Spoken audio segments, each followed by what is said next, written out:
시청자 여러분 안녕하십니까? 그전 뉴스 심층 보도 시간입니다. 오늘 준비한 집중 취재 내용 전해드립니다. 우리는 지금 정치적 계산이 법치의 근간을 흔드는 순간을 목격하고 있습니다. 개혁신당 조응천 경기도지사 후보는 3일 더불어민주당이 발의한 윤석열 정부 조작 수사기소 의혹 특검법에 대해 재정당 연석회의를 제안하며 저지를 호소했습니다. 이는 거대 야당이 추진하는 특검법이 사법 시스템에 대한 불신을 가중시키고 정치적 혼란을 야기할 수 있다는 우려를 반영합니다. 특검법은 일반적으로 일반 수사기관이 사건을 제대로 처리하지 못하거나 정치적 중립성을 의심받을 때 최후의 수단으로 발동되어야 합니다. 그러나 특정 정당이 정략적 목적으로 남용할 경우 이는 사법부 독립과 법치주의 원칙을 심각하게 훼손하며 사회 전체의 신뢰 시스템의 균열을 일으킬 수 있습니다. 이러한 상황은 법의 권위보다 정치적 이해관계가 우선시되는 위험한 선례를 남길 수 있습니다. 법치주의의 본질은 권력의 자의적 판단이 아닌 객관적인 증거와 절차에 따라 정의를 구현하는 데 있음을 망각해서는 안 됩니다. 단편적인 사건 너머의 진짜 맥락, 그전 뉴스가 계속 짚어드리겠습니다. 우리는 지금 제도의 허점 앞에서 원칙이 무너지는 현상을 목도하고 있습니다. 다주택자 양도소득세 중과 유예 종료를 앞두고 서울 아파트 직거래가 급증하는 기현상이 나타나고 있습니다. 매일경제 보도에 따르면 통상 직거래는 가족이나 친족 등 특수관계인 간거래 비중이 높은 만큼 양도세 부담을 피하려는 움직임으로 분석됩니다. 정부가 특정 시장 과열을 막기 위해 도입한 다주택자 양도세 중과 제도가 유예 종료 시점에 이르자 시장은 합법의 테두리 안에서 조세 부담을 최소화하려는 시도로 반응했습니다. 이러한 직거래 급증은 투명해야 할 부동산 시장의 왜곡을 심화시키고 정상적인 거래 시스템을 교란하며 결국 조세 정의와 시장 경제의 공정성을 훼손하는 결과를 초래할 수 있습니다. 법과 제도의 맹점을 파고드는 이러한 행태는 장기적으로 국가 재정 건전성에도 부정적 영향을 미칩니다. 시장의 왜곡된 반응은 제도의 미비함이 아니라 공정성을 회피하려는 개인의 선택적 책임 문제임을 직시해야 합니다. 단편적인 사건 너머의 진짜 맥락, 그전 뉴스가 계속 짚어드리겠습니다. 우리는 지금 급변하는 국제안보 지형 속에서 동맹의 본질을 다시 묻고 있습니다. 미국이 유럽 최대 미군 기지인 주동미군 감축을 전격 발표하며 이는 해외 미군 기지 조정의 신호탄으로 해석되어 주한미군에 미칠 여파가 주목됩니다. 미국 CNN 방송 및 연합뉴스 보도에 따르면 이는 미국의 글로벌 전략 변화를 시사하며 전 세계 동맹국들의 안보 태세에 직접적인 영향을 줄 수 있습니다. 미국의 아메리카 퍼스트 기조와 전략적 유연성 확보라는 배경 아래 주동미군 감축은 비용 효율성과 핵심 이익, 재조정에 기반한 결정으로 보입니다. 이러한 변화는 주한미군 규모와 역할에 대한 재검토로 이어질 수 있으며 한반도 안보에 대한 한국의 자주국방 능력 강화와 외교적 역량 확대라는 근본적 과제를 다시 한번 던지고 있습니다. 동맹이란 상호 이익과 책임을 공유할 때만 경고할 수 있음을 보여주는 현실입니다. 안보의 주권은 자국에 있으며 외부 의존을 넘어선 자강 없이는 그 어떤 동맹도 영원할 수 없습니다. 단편적인 사건 너머의 진짜 맥락, 그전 뉴스가 계속 짚어드리겠습니다. 우리는 지금 국가의 중대 결정을 앞두고 민주주의의 본질이 시험대에 오르는 순간을 보고 있습니다. 미국과 이란 간 전쟁이 60일을 넘긴 가운데 피트 헤그세스 미국 국방장관이 의회에서 야당 의원들과 전쟁 정당성을 놓고 설전을 벌이며 내용이 격화되는 양상입니다. 그는 의회에 출석하여 가장 큰 적은 의회 내 패배주의적 발언이라고 직격하며 야당과 정면 충돌했습니다. 전쟁의 정당성과 국방 예산의 효율성을 둘러싼 행정부와 의회 간의 갈등은 민주주의 국가에서 흔히 볼 수 있는 권력 견제 과정입니다. 그러나 전시 상황에서 국방장관이 의회의 비판을 패배주의로 규정하는 것은 국론 분열을 심화시키고 국민의 알 권리 및 의회의 정당한 견제 기능을 위축시킬 수 있습니다. 이러한 충돌은 자유로운 토론과 비판을 통해 합리적인 결정을 도출해야 할 민주주의의 기본 원칙을 위협합니다. 자유로운 비판과 견제는 민주주의의 건강성을 지키는 필수 요소이며 그 어떤 국가적 위기도 이를 침묵시켜서는 안 됩니다.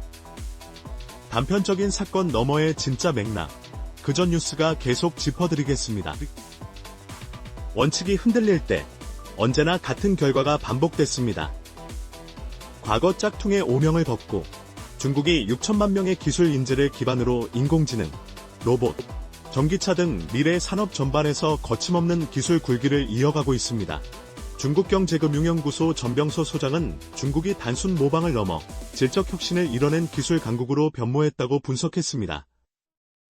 막대한 인재 풀과 국가 주도형 자본력이 결합하여 반도체를 제외한 모든 첨단 분야에서 위협적인 속도로 글로벌 패권을 추격하고 있습니다. 이러한 현상은 자유시장 경제 원칙에 입각한 서방 국가들에게는 시스템 경쟁의 위기를 의미합니다. 중국은 국가의 전략적 목표하에 대규모 투입과 인재 양성을 통해 시장 논리만으로는 설명하기 어려운 속도로 기술력을 강화하고 있습니다. 이는 한국을 포함한 많은 국가가 산업 생태계 전반의 경쟁력 저하를 우려하게 만드는 구조적 문제입니다. 국가 주도의 기술 패권 전략에 맞서 자유시장의 활력을 지키고 이공계 인재 중심의 국가 시스템을 재설계하는 것만이 우리의 생존을 담보할 것입니다. 내일도 가장 냉철하고 정확한 분석으로 돌아오겠습니다. 알림 설정을 부탁드립니다. 원칙이 흔들릴 때 언제나 같은 결과가 반복됐습니다. 도널드 트럼프 미국 행정부가 재집권 이후 연방법원의 명령을 최소 31건 위반한 것으로 AP통신 분석 결과 드러났습니다. 특히 개별 이민 사건에서는 무려 250건에 달하는 명령 불이행이 확인되어 법치주의의 근간을 흔드는 심각한 문제로 지적되고 있습니다. 이는 지난해 2월 이후 연방 정책 전반에 걸친 소송에서 나타난 일관된 패턴입니다. 행정부가 사법부의 판단을 반복적으로 무시하는 행태는 미국 헌정 질서의 핵심인 삼권 분립의 원칙을 훼손할 수 있습니다. 법 집행에 책임이 있는 행정부가 법원의 결정을 따르지 않는 것은 국민에 대한 법의 권위를 약화시키고 사회 전반의 불신을 심화시키는 결과를 초래합니다. 이는 개인의 자유와 공정한 사회를 유지하는 법치의 중요성을 경시하는 태도입니다.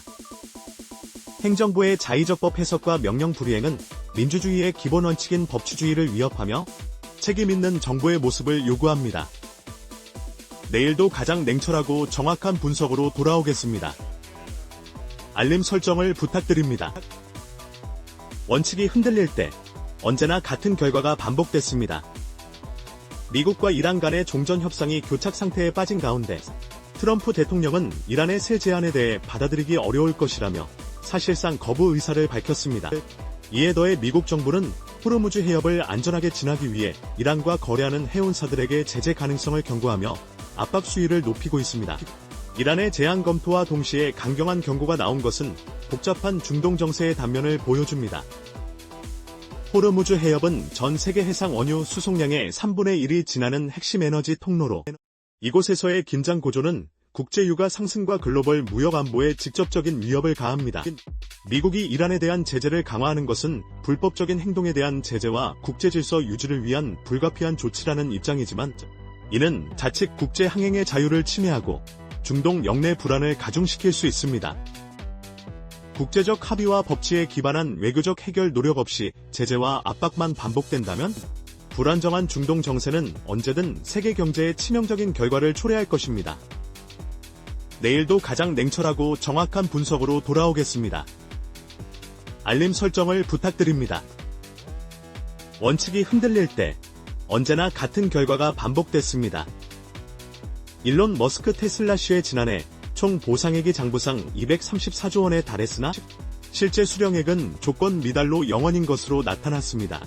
테슬라가 미국 증권거래위원회 SEC에 제출한 공시 자료에 따르면 이 천문학적인 보상 패키지는 특정성과 지표 달성 여부에 따라 지급되도록 설계되어 있었습니다. 이는 수호 보상이 기업의 실제 성과 및 주주 가치와 연동되어야 한다는 원칙을 극명하게 보여주는 사례입니다. 거액의 보상 자체보다 중요한 것은 그 보상이 기업의 장기적 성장과 주주 이익 증대라는 명확한 목표 달성에 달려 있었다는 점입니다. 조건부 보상 제도는 경영진에게 과도한 단기적 성과 집착을 유발할 수 있다는 비판도 있지만 동시에 무분별한 보상 지급을 막고 경영의 책임을 강화하는 제도적 장치가 될 수 있습니다. 이는 투명한 기업 지배 구조와 주주 자본주의의 원칙에 대한 중요한 시사점을 던집니다. 막대한 보상액도 성과 달성이라는 명확한 원칙이 없으면 무의미하다는 사실은 모든 기업 경영에서 책임과 투명성이 얼마나 중요한지 일깨웁니다. 내일도 가장 냉철하고 정확한 분석으로 돌아오겠습니다. 알림 설정을 부탁드립니다. 오늘 준비한 심층 소식은 여기까지입니다. 진실을 향한 시선. 그전 뉴스였습니다. 잊지 말고 구독을 눌러 내일의 뉴스도 함께 해주세요. 고맙습니다.